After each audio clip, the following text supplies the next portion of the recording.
The day you become the first millionaire in your family isn't the day your life changes. It's the day everyone else's does. A hand reaches out and turns off the ignition. The wire cleared on a Tuesday, $1.3 million, for a thing you'd been building quietly for 11 years that nobody in your family ever fully understood. Your driveway with the engine off and watched your father, 66 years old, lying on a flattened cardboard box under your car, draining the oil himself, because he said the shop would charge you $40 to do a $10 job. He had no idea about any of it. Your phone buzzed against the cup holder. You read it twice, because here's the thing. You hadn't told him. You hadn't told anyone. You decided, sitting right there in the driveway, that you're going to keep it quiet for. You haven't said the number out loud yet. You haven't told your mother. You've told no one. You didn't post anything. The deal was private. It's the only people who knew were lawyers and a bank. And none of them know your brother exists, because you already understand something you won't be able to unlearn for the rest of your life. Design carries it. The fridge, the cold wind, the refusal of the hand pushing back. What you're remembering isn't this Tuesday. It's a night 14 years ago. You were broke enough to hear the fridge humming because there was almost nothing inside it. Your brother, the same one texting you now, drove 40 minutes in the cold and pressed his last $40 into your hand. He refused to take it back. Not, did the deal close? Not, are we rich now? Just funnel. You go get it. And for about 4 minutes, standing in your garage holding a plastic funnel, everything is still normal. Your phone buzzes again, all from your brother. The last one, just 2 words, you don't know yet. Metaphor, the sound of wind through a screen that has no filter. Word travels the way it always does, through your mother, who can't hold a secret the way a screen door can't hold a draft. By the weekend, everyone knows. Saw a bank statement? Not because you said anything. Because your brother told one cousin. Your cousin told an aunt. Your aunt called your uncle. Your uncle told your mother. Mother, being your mother, decided that the best way to protect you from the truth was to spread it gently, like spreading butter slowly, evenly across the entire family surface. And so the family does what families do when something big happens. They throw a cookout. It's exactly the kind of afternoon you'd have loved a year ago. Your uncle burning the burgers on purpose, because that's his whole personality. Want you. Moving through it, watching everyone watch you a little differently than they used to. Your brother gets to you with a beer in his hand and a grin, and he says it loud so the table can hear. Careful around this guy. He'll charge you for the ride home now, and that's the trap. Because it feels like love. It's got the shape of love. The teasing. The whole family laughing at the kid who made good, and for 1 second, you let yourself believe nothing's changed. Your aunt asks if you've eaten. Your uncle holds up a charred burger like a trophy, and someone boos. You feel your shoulders come down for the first then. The cousin you barely talk to slides in next to you, half joking, all the way serious. So, when you start hiring, you'll think of family first, right? And someone else laughs. Because a joke is just how people ask for something they're not brave enough to say out loud. Gosh, you're starting to hear it now. Under every laugh, a small open hand waiting didn't want it to be a joke. He wanted it to land. And you look back across the yard for your brother's grin, but he's not grinning anymore. He's watching you laugh the joke off, and something crosses his face. He didn't want it to be a joke, wanted it to land. And you realize with your paper plate going soft in your hand that the hardest conversation of your life hasn't happened yet. And it's going to start with the one you don't go looking for it. That's what makes it worse. You're at the dealership for something boring. A recall notice. 40 minutes you'll never get back. You're at the service desk when you see him through the glass. Your brother out on the lot, walking a salesman down a row of SUVs, the way a man walks when he wants to be seen walking. He hasn't noticed you yet, and you do the math you wish you didn't know how to do. You know his paycheck, you know his rent, you know to the dollar what he can carry. The truck he's circling isn't one he can carry. It's one that'll carry him for about 4 months before it starts carrying him under. Then he sees you. And he doesn't look caught. Perfect timing, he says. Tell me this isn't clean. He slaps the hood like he already owns it. And you understand with the cold clarity of someone watching a slow-motion accident? A week ago, he saw your car. This is his answer. For 20 minutes, you watch your brother sell himself a vehicle he doesn't want to impress a brother who never asked him to. Says the price without being asked. Then he's not buying a truck. He's buying back the few inches he thinks he lost the day your wire cleared. And here's the part you can't say out loud. You would trade every dollar to get back the brother who drove 40 minutes in the cold to hand you his last $40. That one gave when he had nothing. This one is spending money he doesn't have, so the gap between you won't show.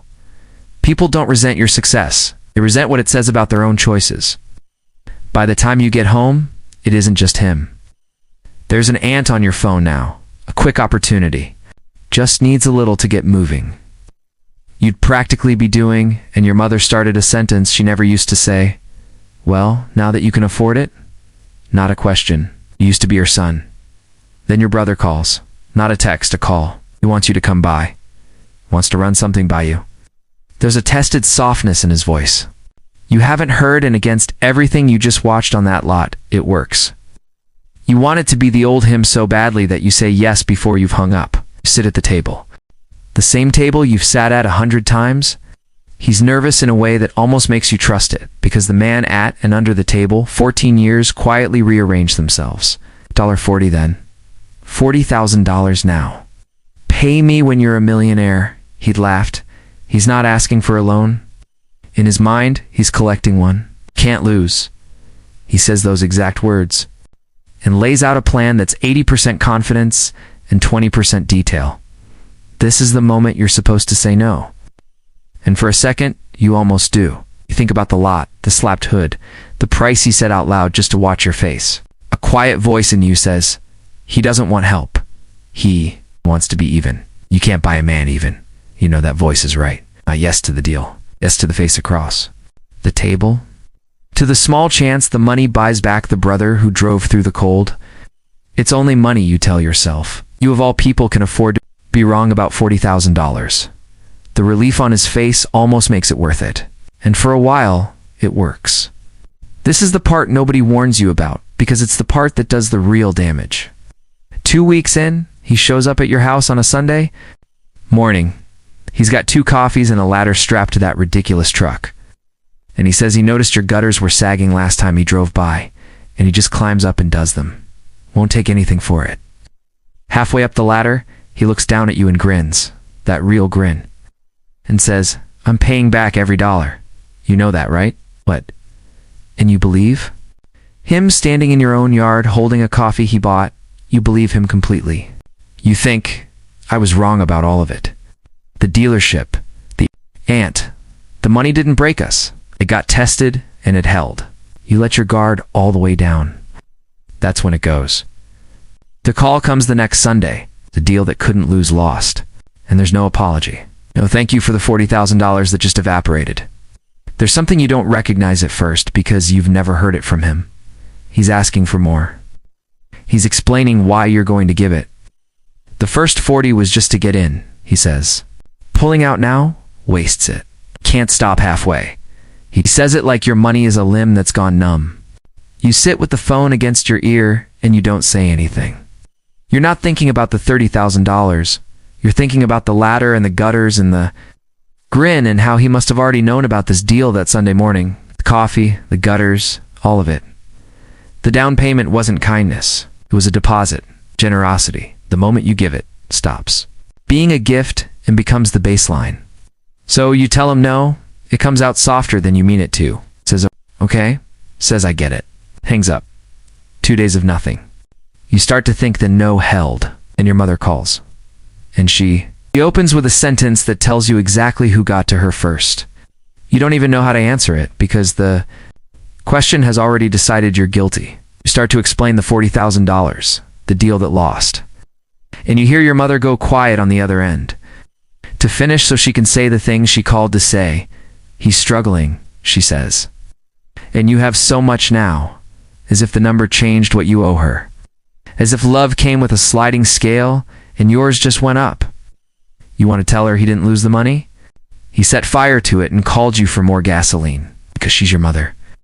And because some part of you knows she isn't being cruel, she's just standing where she's always stood, between her 2 sons.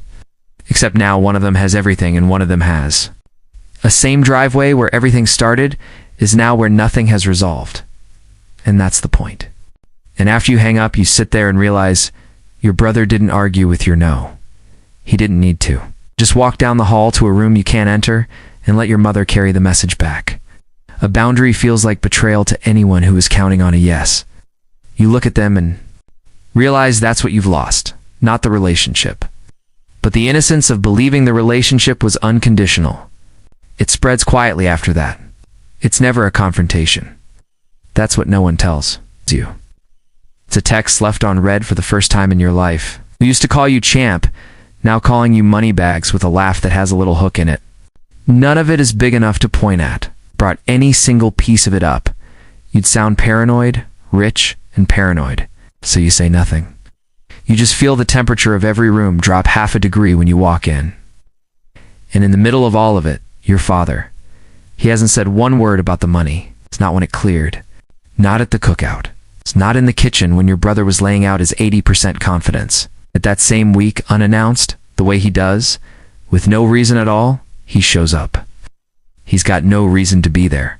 Your gutters don't need fixing. He just sits at your kitchen table for an hour, drinking coffee, telling you a long, pointless story about a guy he used to work with, laughing at his own ending before.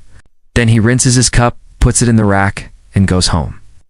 Know now that you can afford it. He drove over to do nothing but sit with you. You don't think much of it yet. Because right now, all you can feel is the strange new loneliness of being the most resented person in a family that used to be yours. You almost don't go. You sit in the driveway.